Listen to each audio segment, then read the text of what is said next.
The scream tore through the parking garage like metal grinding against bone. "Don't get in the car." I froze halfway through unlocking the back door of my midnight blue Audi. The words didn't feel directed at me, but they stabbed through the cold concrete air all the same. My heart slammed into my ribs. I spun, breath fogging, shoes echoing sharply in the nearly empty underground level. The voice belonged to Elias, the quiet janitor, the single dad everyone adored for his soft-spoken kindness. He came running from the elevator hallway, still wearing yellow gloves and gripping a mop handle like a spear. His face was flushed, frantic, eyes wild in a way I'd never seen before.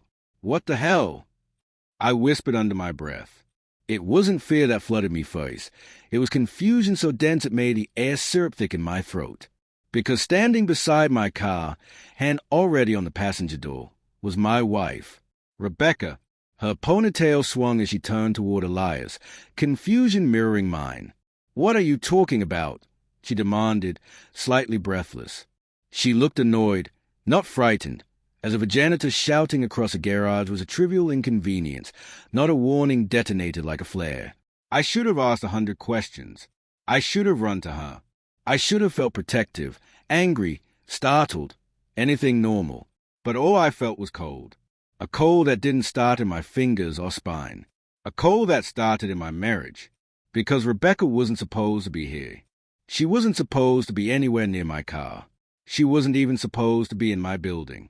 She had texted me 10 minutes earlier. "Going home early. Migraine. Love you." So why was she here? Why had she come down to the garage instead of meeting me upstairs? Why had Elias looked like he was running for her life? Please, Elias urged, slowing as he reached us, voice trembling. "Don't get in that car. Not tonight." His desperation sent adrenaline knifing through my gut. "Elias," I said, stepping forward, scanning my car like I expected something to explode. "What's going on? Did you see something? Is someone down here?" He hesitated. His throat bobbed. His eyes flicked, just for a second, toward Rebecca, and she stepped back. Not much, half a step, but enough to crack open a chasm in my chest. "Tell him," Elias said softly, breath ragged. "You should tell him." Rebecca's arms folded tightly over herself, like she was bracing against wind. Except there was no wind down here.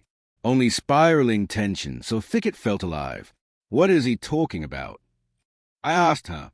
Her eyes shone. Not with tears, with calculation. Rebecca was brilliant, strategic to her marrow. She didn't cry unless she meant to. She didn't look fragile unless it served a purpose. "I don't know," she said, each word drawn slow like she was choosing the least dangerous ones.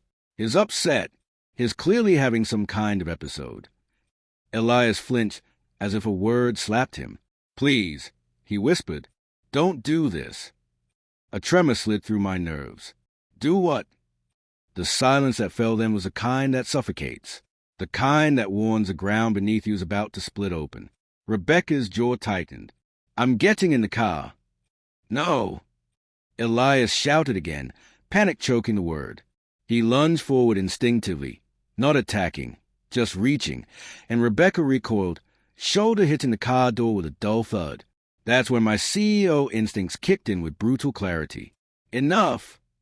I backed, stepping between them. "Someone tell me what's going on, right now, or I'm calling security." Elias deflated, just folded in on himself. The mop handle slipped from his hand and clattered onto the concrete, the sound painfully hollow. "I didn't want it to happen like this," he murmured. "But I couldn't let her leave with you tonight. I couldn't let her lie again." Rebecca's eyes sharpened, like a predator realizing someone else had seen the blood trail she'd been hiding. "Lie about what?" I asked, voice low. Elias looked at me with a mixture of fear and compassion that made my skin crawl. "About what she did," he said. "About who she's been meeting in this garage for weeks." My breath vanished. Rebecca's did too. The silence became a scream. "What the hell are you saying?" I demanded, pulse roaring in my ears. Elias lifted trembling hands. "I didn't mean to know, Mr. Hale. I swear. But the cameras." "What cameras?" I snapped. He pointed toward the dark corner near the stairwell where a small, nearly invisible maintenance camera blinked faintly. "The ones I maintained during the late shifts," he said. "The ones no one remembers exist." Rebecca blanched. A brittle, almost imperceptible crack split her expression. Fear, guilt, recognition. It was there, before she smoothed it away. My stomach turned into stone. "Elias," I said, stepping closer, tone controlled even as panic punched through my ribs. "What exactly did you see?" His eyes glistened. With someone, more than once. Every bone in my body felt too tight. Who? My voice was so low I barely heard it myself. "I don't know his name," Elias said quickly, "but I've seen him. Tall, dark jacket, keeps his face down like he knows where the blind spots are. They meet by the columns, right behind your car." My vision narrowed to a tunnel. Rebecca whispered, "This is insane." But Elias wasn't done. I tried to ignore it, he said softly. Tried to tell myself it wasn't my place. But tonight, his voice cracked. Tonight they were here again. She didn't see me. They argued. He grabbed her arm. Hard. She told him to let go. He said something. I couldn't make it out, but she looked scared. Real scared. Rebecca closed her eyes. Not in disbelief, but in regret. Everything inside me collapsed into a trembling void. "You're lying," she said finally, opening her eyes, but her voice lacked heat. "You're delusional." Elias shook his head slowly. "I'm trying to protect you." The words weren't aimed at me. They were aimed at her, my wife, the woman who had told me she loved me this morning, the woman who was supposed to be home with a migraine right now, the woman who apparently had meetings in dark corners of my own company's garage. Rebecca's breathing grew shallow. "Let's go upstairs," she said to me urgently. "We'll talk in private. Please." The word please tasted like poison coming from her. Elias stepped back, hands raised. "You don't have to believe me. Just don't get in the car. Not until you check it." The cold in my chest spread until it filled my entire body. I turned slowly toward my Audi. It looked untouched, clean, polished, safe. But my hands shook as I crouched beside it, scanning the undercarriage. I wasn't sure what I expected to find. A tracker, a note, a bomb, lipstick smeared on the seat, irrational possibilities spinning through a storm of dread. Rebecca's voice wavered behind me. "Stop it. This is humiliating." She wasn't scared. She was angry, and that told me more truth than any words could. "Mr. Hale," Elias said gently, "I didn't check your car myself. I wouldn't invade your privacy. But the man she argued with, he walked around your vehicle twice before leaving, like he was making sure of something." My pulse detonated in my skull. Carefully, slowly, I pulled the door open. The interior lights flicked on, casting soft white glow. At first glance, everything looked normal. But then I saw it. A faint indentation on the leather passenger seat. Fresh, weight-shaped, not Rebecca's size. Bigger. My vision swam. Elias gasped softly behind me. He saw it too. Rebecca whispered, "It's nothing." But everything inside me screamed it was something. Something colossal. Something dangerous. Something betrayal-shaped. When I turned back toward her, she stepped away. Again, that tiny, telling retreat, as if my eyes were weapons she couldn't take another hit from. "Who is he?" I asked, voice raw. Her lips parted. Closed. Opened again. "Not here," she begged. "Please." "Hey," I said. "Now." She stared at me with a look I will never forget, a look of someone who had run out of lies but still clung to the hope that silence could save them. "It's not what he thinks," she murmured. "It's complicated." The garage felt like it held its breath. Elias looked between us. Guilt and sadness etched into every line of his face. Rebecca's eyes glistened. Mine burned. The world tilted.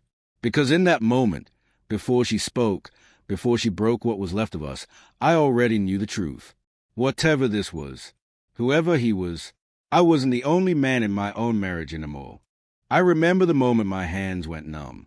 Not because the concrete was cold or because a fluorescent light hummed like a wounded insect, Because somewhere behind the numbing there was a small, rational voice that still wanted proof, receipts, a reliable witness, a face in the shadows that could be named and held accountable. The rest of me wanted violence, closure, simple answers. Both feelings coexisted like two weather systems colliding over my chest. Complicated, Rebecca said again, and then, because he thought it might save her, he's a client, from work. Her fingers curled into the strap of her bag, knuckles white. A client grabbed me. I argued. He left. It's nothing. I wanted to ask who. I wanted to recite names until one landed like a bullet. Instead I asked, in a voice that sounded foreign to my own ears, "Did you sleep with him?" Silence. Paper tearing. The kind of silence that says everything without the cruelty of adjectives. She took a breath that trembled, not because of the cold, but because she had to build a lie that would survive. "No," she said. "I swear, no."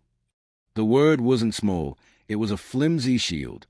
Her eyes were wet at the edges, but not with the heat of guilt. They were wet with the exhausted, practiced calm of someone who had rehearsed mercy. Elias, who had become both witness and reluctant prosecutor in a single night, watched us like a man who'd accidentally opened a locked door and now had to decide if he should step through. "You don't have to defend yourself to me," he said softly. "But if you're leaving with him, I just want you safe." Rebecca's jaw clenched. "I'm never going to leave with anyone, Elias. I love my husband. This is—" She stopped because the phrase felt small and childish next to the ruin of the moment. There was an ache that started in my hands and crawled up my arms. An animal part of me wanted to rip the truth from her with my teeth. The civilized, CEO part of me, the part that signed contract with pens that didn't tremble, cataloged options, security footage, phone records, swipe logs from the building. I tasted the corporate world, evidence in layers, audit trails, incontrovertible timestamps. "I'm calling security," I said, and meant it, not as bluff or theater, but because the world I managed responded to orders. Security meant cameras. Cameras meant records. Records meant proof. Rebecca's eyes flicked to my hand where my phone lived. For the first time that night, I saw raw fear in her pupils, not the fear of being caught for something petty, but the cold terror of being discovered. She grabbed my sleeve suddenly, a physical plea that felt like a bribe. "Not here. Please. Don't. We can talk upstairs," she whispered. My finger hovered over the dial, though. Upstairs meant private. Private meant words without witnesses, which meant we could slip into the old, practiced dance of deny, deflect, soothe.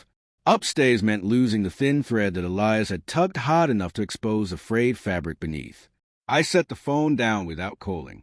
Instead, I looked at Elias. "Show me what you've got." His mouth opened. A protest. I don't have the recordings, sir. I'm the night crew. I maintain them. I check them. I don't take them off the system. I don't." His breath came quick, and for the first time the janitor's bravado cracked. "But I can show you where they are stored. The archive room is behind the south stairwell. I can pull the footage." The words were simple. The implication was seismic. I thought of my office glass, of meetings where trust was a stock price that fluctuated with market rumor. I thought of the spreadsheet logic, timestamp, file name, download.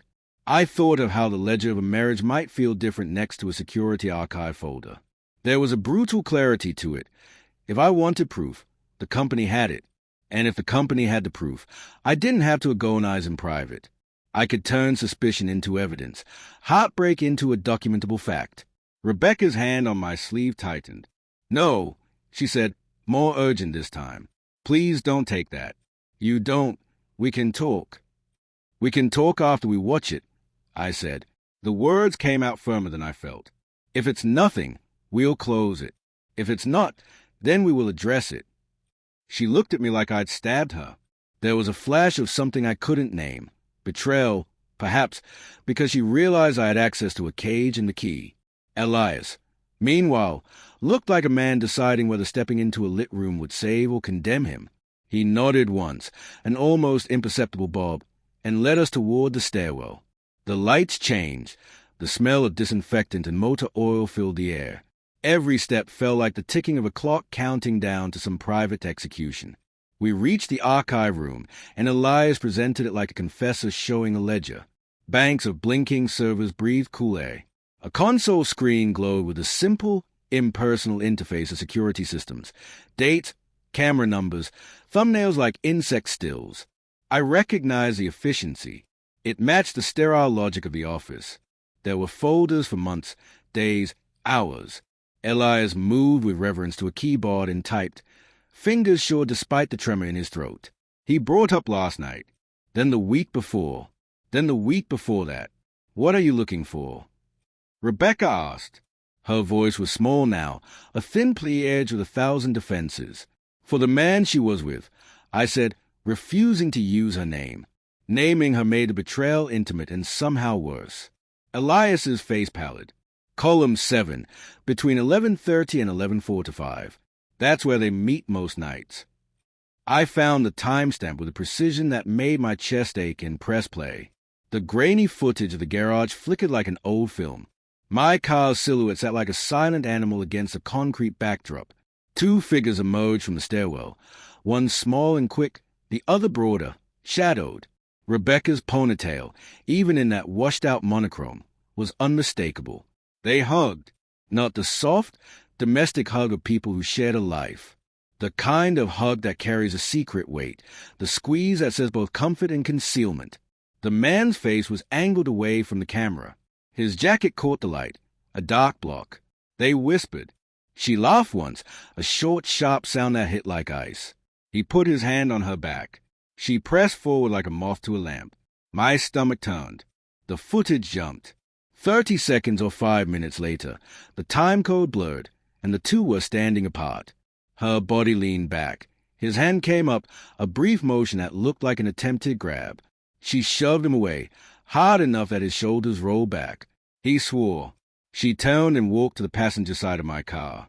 He followed, hand rising again. She fought him off. He pressed something into her palm, a slip, a note, a small envelope. She looked at it, then quickly folded it into her bag. My breath was a broken thing. I rewound. I watched the man's face. The angle was better now. He wasn't a client from my company's files. The camera caught a profile I knew, clean-shaven, the same angular jawline I'd seen in glossy magazines, someone who moved with a casual confidence of influence. Then I recognized his jacket, the cut. I recognized the hairline, the way he touched his mouth when he spoke. My heart did something I will not forgive myself for. It leapt to a name. Not a name from my Rolodex of clients, but a name from the company directory. A name that had come up in executive meetings, in investment decks, a name I had smiled at across conference tables. Caleb Mercer. Rebecca's face drained of color. She hadn't known I would find it. Maybe she believed I never would. Is that him? I demanded, even though the answer had already lodged in me like a shard. Elias swallowed. That's him. The footage continued. Caleb, because there was no denying who it was, stepped closer, voice low. Rebecca's hands fluttered like she was trying to hide a sparrow in her palms. He leaned in. She kissed him. A single, clean motion. Not clumsy, not frantic, purposeful. I felt my spine's vertebrae rearrange into something else. My mouth tasted like metal. The rational CEO cataloged liabilities, legal ramifications, HR nightmares. The husband cataloged memory. Dinners, the way she tilted her head when she laughed, the morning toast she buttered unevenly, the way she used my shirts as blankets when she was cold. Each memory fractured under the cold light of the footage, as if we were watching a slow-motion demolition of a life we'd built together. I closed my eyes. When I opened them, I wasn't sure if I was in suit and office or in a body that belonged to nothing at all. Rebecca pressed her palms over her face. The motion was childish. It made me achingly aware of the age we dressed our emotions in, of how she had worn cowardice like a coat. Why? I whispered. It wasn't a question to Elias. It wasn't even a question to her. It was a sound ripped from the rawest place in me, where hope used to be simple and stupid. I didn't mean, she began, and I heard 100 excuses train wreck into one another. It started months ago. He said things. He was charming. He needed help. I felt needed. Her voice broke. It didn't mean anything like this. Caleb's face on the screen did not look like a man lost in need. He looked like a man who had practiced this, like someone who had learned how to become indispensable to a married woman without stepping into obvious daylight. He smiled, and the smile was the kind that taught people how to forgive themselves. Elias, who had sacrificed his night shift for confrontation, said softly, "They were meeting here because it's quiet and no one expects anyone to come down this late." I thought if I warned her maybe she'd stop. I didn't know she'd. His voice shuddered. He looked between us, and there was a pleading that could not be translated into corporate policy. I sat down on a low concrete barrier like someone who had been unmade. For a moment I thought of fire, of burning the car, throwing the footage away, erasing the evidence like a pyromaniac purging memory. But then I thought of the ledger again. If I burned everything without confronting the truth officially, the world would still curl around a lie. The company would still function. People would go to meetings and make small talk. The moral calculus of a CEO required more than private vengeance. There was a part of me that wanted to announce it, to call a press conference in that small fluorescent room, and expose a deceit like a public trial. Another part wanted to destroy Caleb in a way that would leave him nothing but ash and reputation. Yet another part, merciful and stupid, wanted to believe there was a way to salvage something, to fold the night into an explanation that didn't end with divorce papers and ruined reputations. Rebecca's whisper cut through the possibilities. "Please don't tell anyone." The company, the employees, the directors, they were all collateral in a personal war. My hands trembled as I stood. The CEO in me felt the industry's pulse. Caleb was not a mid-level nobody. He had reach. He made deals. He could hurt the company as easily as he could hurt a man's marriage. I turned to Elias. "You came to me," I said, "so you did the right thing. Thank you." He looked like a man who had done something brave and wrong in equal measure. "I didn't want to drag Mr. Hale into this," he said, "but I couldn't stand by." "You were right," I said. Then, because the marriage and the company were both counting on my next move, I added the thing that would make everything seismic. "We'll watch the rest. Then we'll decide.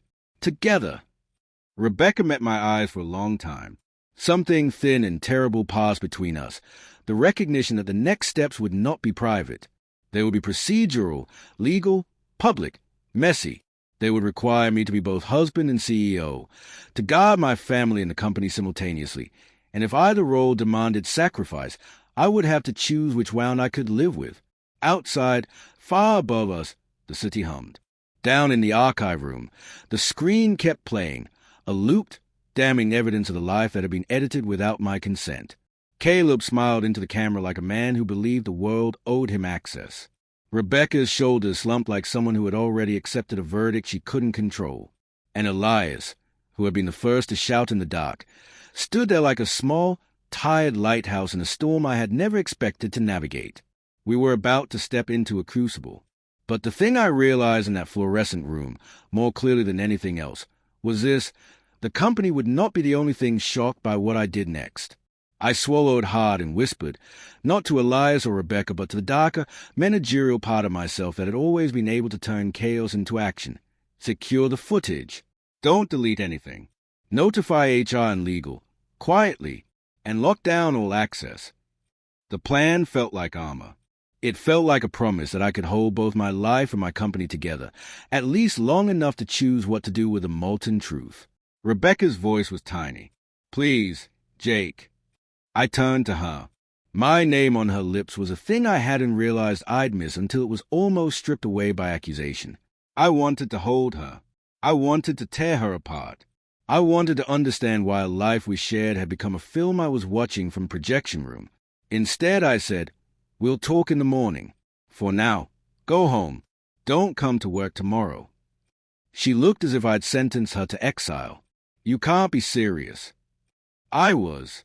I had sat in boardrooms and made calls that had dismantled companies. I could do this. I could make rules. I could bury or expose. But the decision would not be mine alone.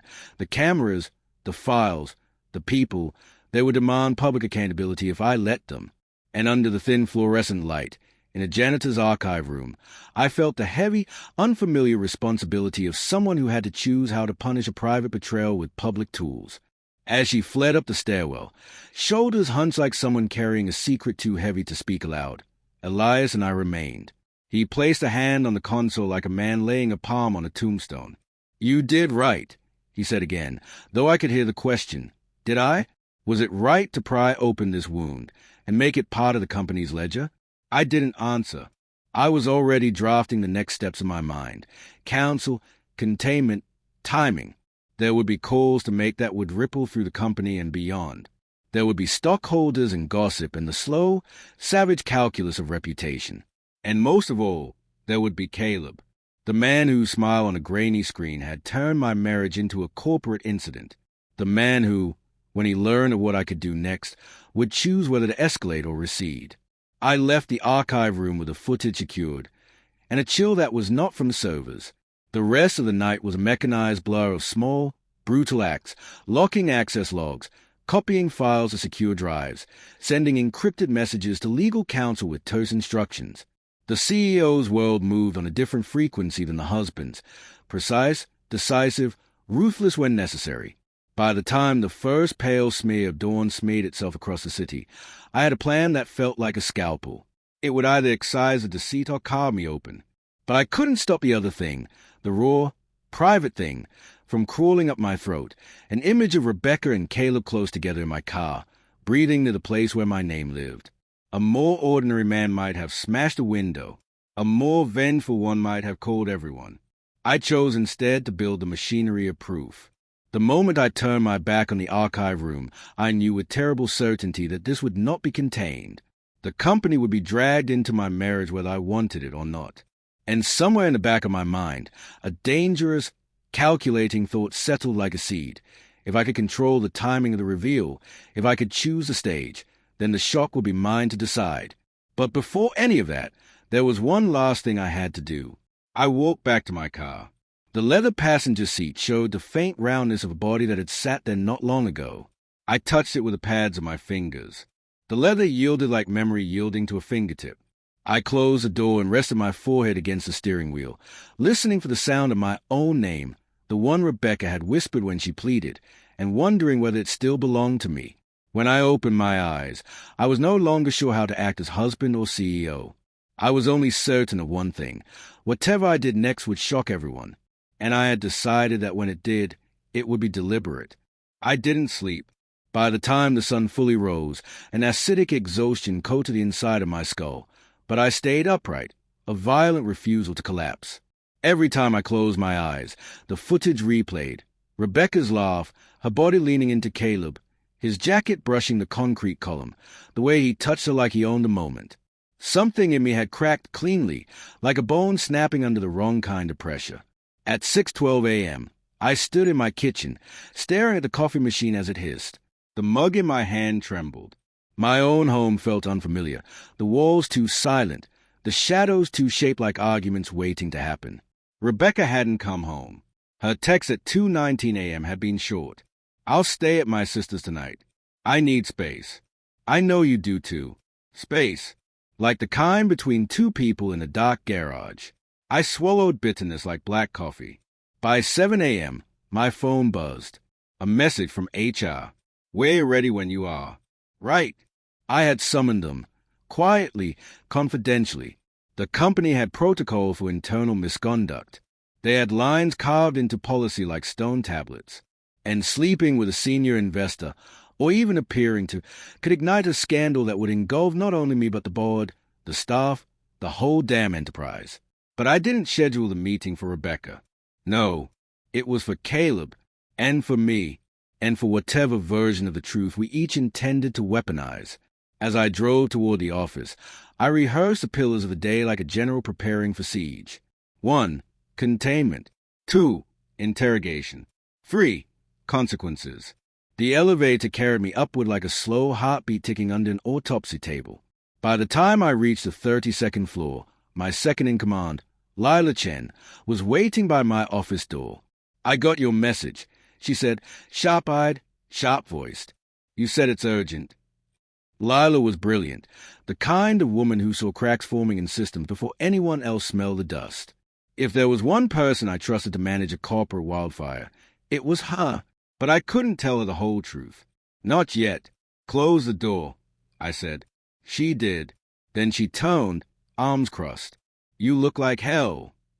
I need you to keep a situation contained, I told her. We have a potential breach of conduct involving an investor. It's extremely sensitive. Her brow lifted. Which investor? I hesitated, just long enough for her instincts to sharpen. Caleb Mercer. Her lips parted slightly, not a gasp, but a tightening. She had always disliked him. What did he do? We're verifying details, I said, choosing each word with surgical care, but I need a closed-door meeting with him today. No leaks, no witnesses except HR. Can you coordinate it? Yes, she said immediately. When? As soon as we can get him in. Her head tilted. And what about Rebecca? Should I loop her in? The question sliced through me. No, I said quickly, too quickly. She won't be in today. Lila didn't press. She nodded, turned, and got to work. And just like that, the machine began turning. I shut myself in my office. The room felt claustrophobic despite the floor-to-ceiling windows. I stared at the skyline, glass and steel reflecting a world that kept moving even when mine felt gutted. At 9:04 a.m., the door cracked open. Elias. I had asked him to come in early. He stood awkwardly at the threshold, mop handle not in hand this time. Without it, he looked smaller, like removing his broom stripped away his armor. Mr. Hale, he said softly, you asked for me. Come in. He stepped forward, eyes darting, unsure if the carpet needed cleaning. I gestured toward the chair opposite me. He sat, posture tense, like a child called to the principal's office. You told me the truth last night, I said. He nodded numbly. I didn't want to get involved. You did. I know. And you did the right thing. His throat bobbed. He looked down at his hands. I'm not used to any of this. Last night, I feel like I crossed a line. I don't want to lose my job. You won't, I said, firm. Some of the fear drained from his shoulders.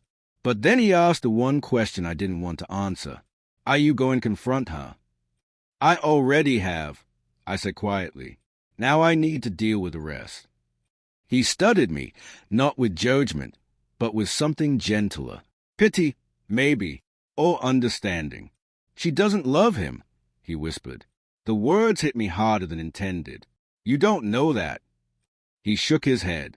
I watched them, not the intimate parts, just the body language. She wasn't happy. She was scared. He pulled her into things she didn't know how to get out of. I leaned back. Elias, I said slowly, why did you finally speak up? Why last night? He looked up then, really looked at me, and his eyes held something devastated. Because I know what betrayal looks like, he said. Because my ex-wife did the same thing to me. I thought I was imagining it. I saw signs but ignored them. And when it finally came out, I realized the people around me, the ones who saw more than I did, stayed quiet because they didn't want to interfere. I promised myself if I ever saw it again happening to someone else, I'd speak. The room thickened with a kind of sorrow that had texture. I didn't know what to say, so I said nothing. He stood. I'm sorry for the pain this is bringing you, but you deserve to know. Thank you, I murmured. When he left, I found myself gripping the edge of my desk so tightly my knuckles whitened. At 10:17 a.m., my private line buzzed. Jake, Lila said. His hey. Time stopped. Bring him to conference room D, I said. Already did. I hung up and breathed once, deeply, before walking toward the room. As I approached, I could hear voices inside, Caleb's low and confident, HR Director Mia's measured responses. I opened the door. Caleb turned, smiling like a man who believed he had already won whatever game this was. Jake, he said, standing to shake my hand. What's this about? I shut the door behind me. Sit, I said. Something shifted in the air, the tone, the power dynamic, the temperature. He hesitated, But Saturday, Mia folded her hands calmly. She didn't know the details, only that misconduct was suspected. Caleb leaned back, casual. So, what's the issue? Some kind of contract mix-up. You could say that, I said. He smirked. Is this about the new proposal? I told Rebecca we could. Don't, I said sharply. Behind the mask of arrogance, a flicker of something slipped in. Caution. Okay, he said slowly. What's going on? I laid the USB drive on the table. It glinted under the fluorescent light like a bullet. His eyes narrowed. What's that? Mia, I said, please play the footage. She inserted it. The screen lowered. The video started. The parking garage appeared. And then, him and Rebecca. Her laughter. His hand on her back. The kiss. Caleb didn't flinch. Arrogance rooted deep. All right, he said after the beat. You have your answer. It was an affair. She told me she'd talk to you eventually. No remorse. No hesitation. Just confidence. The kind that came from assuming consequences were for other people. Did you force her? I asked, voice razor thin. He smirked again. Force? No. Encourage? Yes. Did she ever say no? Plenty of women say no at first, he said with a shrug. Comes with a dance. Mia inhaled sharply. And, he added smoothly, if she wants to claim otherwise, good luck. Adultery isn't a crime. And you can't fire me, Jake. Oh, I asked. He leaned forward, victorious. I own 12% of this company. Silence. Dead. Heavy. Then I stepped closer, palms on the table. No, Caleb, I said quietly. You own 12%. You sold 3% last quarter. Another 2% the quarter before that. Your remaining shares are currently under review for breach of contract violations, specifically inappropriate conduct with an employee spouse that could lead to reputational damage, per Clause 14. His smirk twitched. I don't believe you. I slid another file across the table. Timestamps, contracts, emails. Mia added, We've already initiated a freeze. Until this matter is resolved, you are barred from entering company premises. His jaw tightened. You can't do that. You just admitted to an affair on record, I said coolly. So yes, we can. He stood so fast his chair screeched. This isn't over, Jake. No, I said. It just started. He burst out of the room. The door slammed. Mia exhaled. Jesus. I stared at the screen, the two ghosts moving in grainy monochrome. Then I said, Begin the legal procedures. Everyone. She nodded and left. And suddenly I was alone. Except not entirely. A presence lingered in the doorway. Elias. He must have passed by and seen the end of it. You okay? He whispered. I shook my head once. No. He stepped inside. What now? I stared at the screen one more time before answering. Now, I said, I tell my wife what comes next. He nodded, and then, almost afraid to ask, he whispered, And what comes next? I closed the laptop, the sound of soft finality. War, I said, on every front. I didn't go home right away. After Caleb stormed out, red-faced, rattled, furious, and legal began assembling the necessary filings, I walked the hallways of my own company like a ghost haunting the place he built. Every polished floorboard, every glass panel seemed to reflect a version of me I didn't recognize. The CEO in me had acted with precision. The husband in me had been gutted open. The man in me didn't know which wound hurt more. By noon, I still hadn't spoken to Rebecca. Maybe I was scared. Maybe she was avoiding me.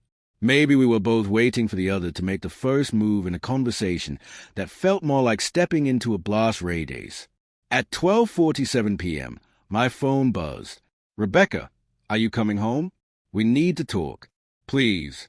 5 words I had replayed 100 different ways. We need to talk. It felt like a sentence. Like a resignation letter.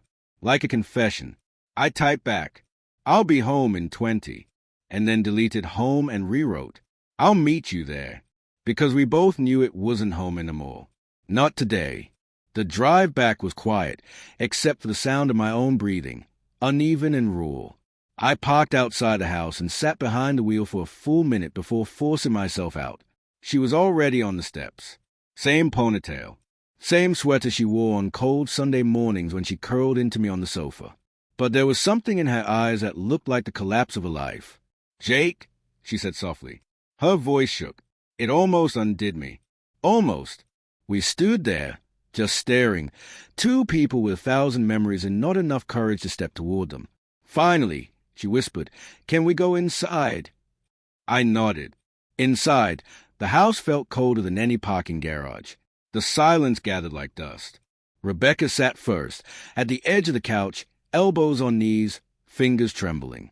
Her wedding ring glinted as if mocking us both. "I'm sorry," she said immediately. "I'm so sorry." I sat, but not too close. I didn't trust proximity. Not yet. "Why him?" I asked, voice rough. "Why anyone?" She squeezed her eyes shut. It wasn't supposed to be anything. He showed interest, attention. The kind you stopped giving me. I flinched. She rushed on. "I don't mean that as an excuse. Just, when someone listens to you every time you speak and your own husband is always meeting, always planning, always solving, it felt like I disappeared. And he noticed." "There are other ways to be noticed," I murmured. "I know," she whispered. "And I failed all of them." Silence expanded again, heavy and grieving. I forced myself to ask the question strangling me. Was it just emotional, or was it... "No," she interrupted quickly. We never, Jake, I swear. Not physically, not fully, but I let it get too close. I let him kiss me. I let it go further than it ever should. And I hated myself every second for it. The footage replayed in my skull. Her leaning in, his hands on her, her kissing him back. "You didn't look like you hated it," I said. Tears spilled down her cheeks. "I know how it looked, but you didn't see the rest. The moments after, the guilt, the shame, the arguments, the Faye. I repeated. She nodded slowly. "He changed. He got possessive, angry when I pulled back. He threatened to tell people. He said he'd spin it like I manipulated him. He knew how much it would destroy your reputation, and I didn't know how to stop it without bringing everything down." That aligned horribly with what Elias had described. The grabbing, the late-night meetings, the way she recoiled. Yet betrayal was betrayal, no matter its shape. "I tried to end it," she whispered, voice cracking. "That's what last night was. I told him it was over. He got angry. I panicked. I didn't want you to see any of it because it was already a mistake, and I was trying to make it stop." My hands found each other, pressing into tight fists. "Why didn't you tell me?" I asked. "How?" she cried. "How do you confess something like that without destroying the person you love?"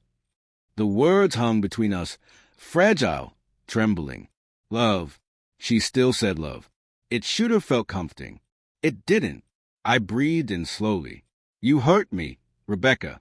You hurt us." "I know," she whispered, voice breaking in pieces. "But I never stopped loving you. I just lost my way." A tear fell from her chin onto her sweater. "I want to fix this," she said. "I'll do anything. Therapy, time apart, radical honesty, whatever it takes. But please don't walk away without trying. Please."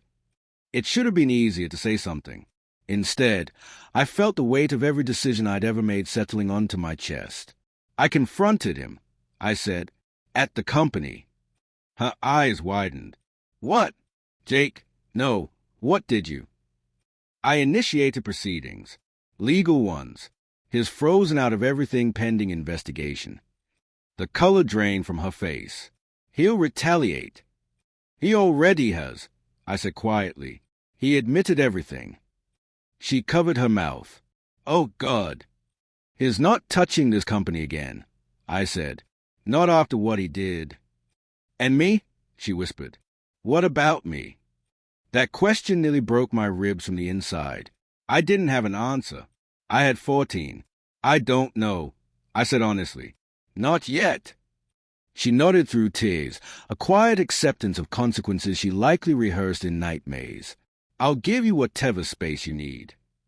I looked at her, at the woman I loved, the woman I trusted, the woman who betrayed me in a parking garage my own security cameras watched over. I'm not leaving, I said. Not today. Her breath hitched. But things will change, I added. What kind of things? Boundaries, honesty, counseling, and time. She nodded fiercely, clinging to any thread that wasn't an ending. And your sister's place? I asked softly. I'll stay there for a while, she said. Not because you asked, because I know you need the house to feel like yours again. The mortar between us shifted, broken, but not fully crumbled. She stood slowly, as if waiting for me to say something that would either save us or shatter us.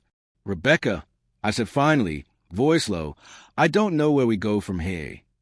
I know, she whispered, but I'm not giving up, Jake, even if it takes years. She walked to the door, then paused. For what it's worth, she said without turning around, when Elias yelled that night, I was terrified. Not of you, not even of Caleb.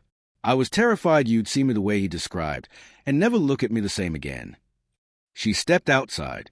The door clicked shut, and the house exhaled with me. Hours passed. The storm of emotions mellowed into something quiet, something pulsing deep beneath the ribs but no longer trying to tear out. By dusk, I stepped outside to clear my head. I found Elias standing in my driveway. Hey, he said awkwardly. Sorry to bother you. I just wanted to check on you. I stared at him, this janitor who'd somehow become the hinge on which my entire life swung. You did more for me than you know, I told him. He looked down at his feet. I didn't want you to go through what I went through. Alone. A lump rose in my throat. You weren't alone back then, I said gently. You just didn't have someone willing to shout for you. He met my eyes. Now you do, I added. His shoulders shook, a small, relieved exhale.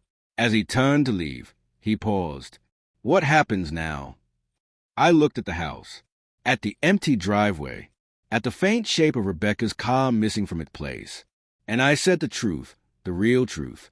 Now, I rebuild, whatever that looks like. Elias nodded once, a solemn promise of quiet support, and walked away into the fading light. I stayed there a long time, letting the wind move through the trees, carrying away the last remnants of a life that used to make sense. Betrayal had burned everything down, but somewhere inside the ashes, there was a pulse, a chance, a new beginning I didn't yet understand. And as the sky darkened, as the world steadied itself again, I whispered the final thought that settled inside me with surprising clarity. Shock doesn't end the story. Sometimes it's the only way to finally start telling the truth.